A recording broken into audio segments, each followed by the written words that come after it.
రోజుల్లో మీరు చేయుచున్న పనులన్నిటిని దేవుడు బహుగా దీవించునుగాక. ఆమేన్. దేవుని బిడ్డలారా, రాయబడిన భాగాలు మనం గమనించినట్లయితే దేవుడు ఆమోసు కాలంలో ఆనాటి ప్రజలు చేయుచున్న పాపపు పరిస్థితులను బట్టి, వారు చేస్తున్న పాపాన్ని బట్టి, వారు దేవుని విషయంలో నిర్లక్ష్యం అనే పాపము, అశ్రద్ధ అనే పాపము, అహంకారము, అలాగే అన్యాయం చేసే వ్యక్తులుగా, దరిద్రులను దోచుకునే వ్యక్తులుగా వారు చేస్తున్న ఆ భయంకరమైన పాపాలను బట్టి దేవుడు వారి మీదకి రాబోతున్న న్యాయ తీర్పుల గురించి ఆమోసు ద్వారా తెలియజేస్తూ ఉన్నాడు. మీ మీదకి నిశ్చయంగా శత్రువులు వస్తారు, మరి రకరకాలైన మిడతల దండు మీ మీదకి వస్తూ ఉంది, మిమ్మల్ని అందరినీ కూడా నాశనము చేయబోతుందని దేవుడు ఆమోసు ద్వారా ప్రకటన చేయిస్తున్నప్పుడు ఆ పరిస్థితుల విషయమై దర్శనము చూస్తున్నాడు ఆమోసు. దేవుడు ఎలాంటి శిక్ష వాళ్ళ మీద పంపించబోతున్నాడు, ఆ దర్శనాన్ని చూసి కలగబోతున్న దేవుడు ఆ మిడతల ద్వారా మరి దేశ ప్రజల మీదకి తీసుకురాబోతున్న ఆ న్యాయ తీర్పు విషయమై దేవుని దగ్గర మరి ప్రార్థన చేస్తూ ఉన్నాడు. 2వ వచనం మనం చదివినట్లయితే 7వ అధ్యాయము ఆమోసు గ్రంథము 7వ అధ్యాయం 2వ వచనం చదివినట్లయితే, నేలను ములిచిన పచ్చిక అంతయు ఆ మిడతలు తినివేసినప్పుడు ప్రభువైన యెహోవా నీవు దయచేసి క్షమించుము అని దేవుడు పంపిస్తున్న ఆ యొక్క మిడతల దండు ద్వారా వారి జీవితాల్లో ఉన్న సమస్తాన్ని కూడా అవి తినివేయటాన్ని గురించి రాయబడతా ఉన్నాయి. అలాంటి పరిస్థితులు ప్రజల మీదకి రాబోతున్న అలాంటి దేవుని తీర్పుల గురించి ఆమోసు చూచినప్పుడు వారి విషయమై ఆమోసు దేవునికి ప్రార్థన చేస్తూ ఉన్నాడు. ఒక భయంకరమైన శిక్ష, భయంకరమైన కరువు, భయంకరమైన తెగులు వారి మీదకి రాబోతుందనే విషయాన్ని తెలుసుకున్న ఆమోసు, ప్రభువా దయచేసి వారిని క్షమించుమని దేవునికి ప్రార్థన చేస్తూ ఉన్నాడు. దేవుని బిడ్డలారా, ఆమోసు దేవుని బిడ్డల పక్షాన దేవునికి ప్రార్థన చేసే వ్యక్తిగా ఉన్నాడు.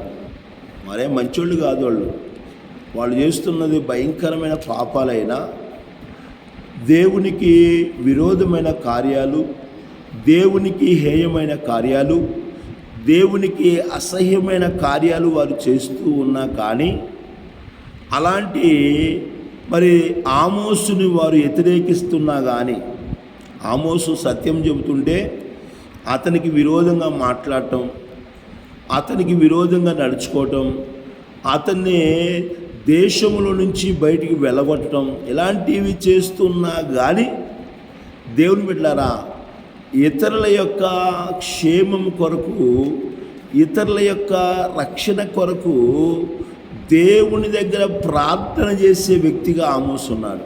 గుర్తుంచుకోవాలి ఉదయకాల సమయంలో. దేవుని బిడ్డలారా, ఆమోసుకి ఆనాటి కాలంలో ఉన్న ప్రజలు లెక్కలేనితనంగా ఉన్నారు.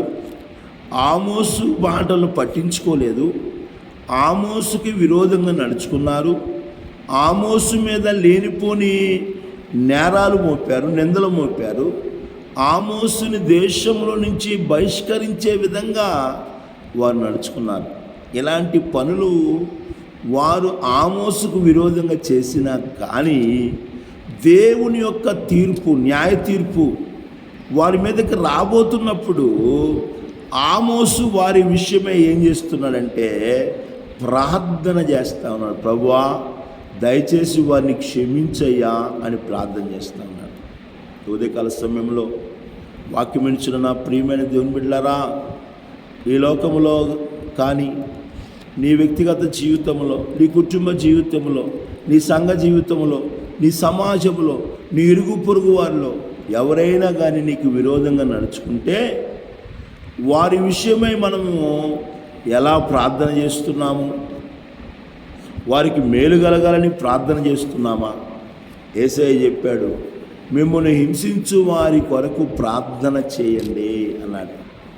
హింసించే వారి మీదకి, ఆమోసుని హింసించిన వారి మీదకే దేవుని యొక్క శిక్ష వస్తుంటే చూసి సంతోషపడే వ్యక్తి కాదు ఆమోసు.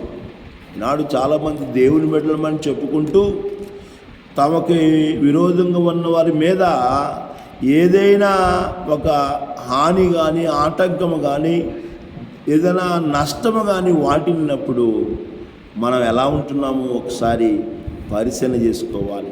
ఉదయకాల సమయంలో దేవుని బిడ్డలు అలా మరి కలుగుతున్నప్పుడు చూసి సంతోషపడే వాళ్ళు కాదనే విషయాన్ని గుర్తు చేసుకోవాలి. అలాంటి వారి కొరకు మరి ఆమోసు ప్రార్థన చేస్తున్నట్లు మనం చూస్తూ ఉన్నాం. ఈ ఉదయకాల సమయంలో వాక్యమిచ్చిన నా ప్రియమైన దేవుని బిడ్డలారా, ఇతరుల యొక్క క్షేమం కొరకు, ఇతరుల యొక్క రక్షణ కొరకు, ఇతరుల యొక్క మేలు కొరకు, ఇతరుల యొక్క ఆశీర్వాదం కొరకు దేవుని బిడ్డలు ప్రార్థన చేసే వ్యక్తులుగా ఉండాలనే విషయాన్ని మనం గుర్తుంచుకోవాలి. చూడండి, ఆమోసు మరి భయంకరమైన ఒక శిక్ష, న్యాయ తీర్పు వారి మీదకి రాబోతున్నప్పుడు అదంతా చూసినప్పుడు అంటేనే, ప్రభువా దయచేసి, ఇదంతా దర్శనంలో చూస్తూ ఉన్నాడు, ఇలాంటిది రాబోతుందని దేవుడు తన దాసులకు చూపిస్తూ ఉన్నాడు. దేవుడు తన బిడ్డలకు జరగబోతుంది, జరగబోయేది, జరిగేది ఇవన్నీ కూడా ఆయన తనకిష్టమైన వారికి చూపిస్తాడు. ఏం జరుగుతుందో, ఏం జరగబోతుందో నోవాహుతో చెప్పాడు. ఇదిగో నోవాహు, రాబోతున్న కాలంలో ఈ భూమి మీదకి 40 రాత్రులు 40 పగళ్ళు నేను ప్రచండమైన వర్షమును కుమ్మరించబోతున్నా అని మరి నోవాహుకు దేవుడు తెలియజేశాడు.